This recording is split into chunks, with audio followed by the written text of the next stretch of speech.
Simply আমি দুঃখ প্রকাশ করছি।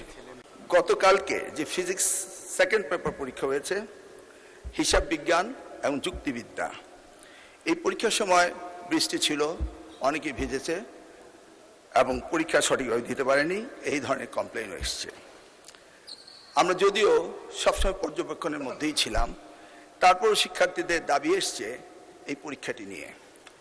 ইতিমধ্যে বন্যার কারণে আমরা চিটাং বোর্ডের প্রত্যেকটি জেলার পরীক্ষা বন্ধ করে দিয়েছি এবং আমাদেরকে পুনরায় পরীক্ষা নিতেই হবে।